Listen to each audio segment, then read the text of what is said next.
Okay, last and final rule number 12.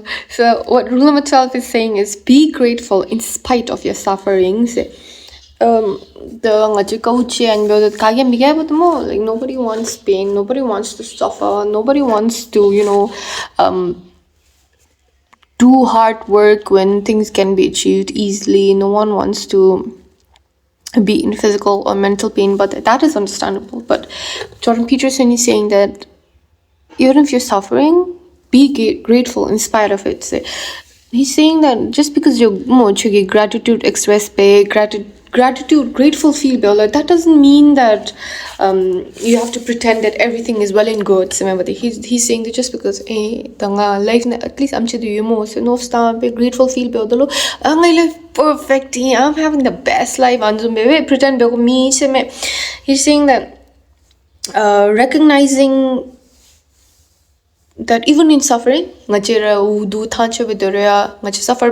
even when you're suffering, that there are certain things that deserve appreciation or that deserves recognition, that deserves being saved and preserved. Remember that. And when you do that, when you're grateful in spite of everything, it prevents or it helps you from turning into someone who's very bitter about life, about living, and about experiences in general. So now, Aniti, again, an anecdotal experience. Anecdote. So, I spent like good, not I won't say good chunk, but a few years of my life being very resentful because my life did not turn out as I had planned. I mean, turn out as I had planned in the sense timeline.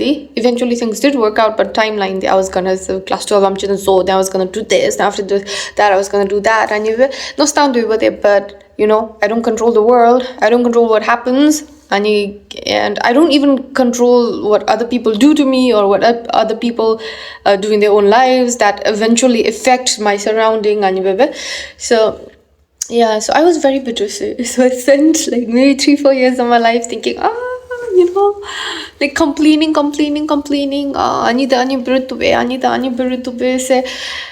And honestly, I was a very bitter person. Chikali, I was like, ha ha, he he, nice to everybody and all that. But nonetheless, I was like just hating life, man. I was like, mungo, mapling, like just feeling of bitterness, like gum, but you don't know who to show it because what am I gonna do? Change the world? Change the timeline? Change existence of every single human being? So yeah, and a few years later, I eventually did realize through, I started talking to some people, I started listening to certain podcasts, I started reading some kind of certain types of books, and my perspective shift by time. And ever since, I've been very grateful of a lot of things in my life, and I'm also grateful for the way things turned out. So, like after 3-4 years of my life period, I didn't see the things that I had to be grateful for, but I didn't realize that to be grateful for the time that I was given. Of course, it didn't work out the way I wanted, but that means when I couldn't do something I wanted, it meant that there was this chunk of time that I could spend doing something else in my birthday. I hadn't realized it. I wasted like 3-4 years just being bitter. And I also had to be grateful for the amazing people I had back then in my life. I didn't realize that I had really good health and that I had really loving people, my parents, my siblings in my life. And just to realize, I was just like, this is not how it's supposed to happen. By this year, I was supposed to have done this. And I was very with the tunnel visioned. I hadn't planned. I hadn't even considered that things might not work out. But I was like, oh, it's gonna work out. And step 1, Benny, step 2, Benny, 3, Benny, we do know.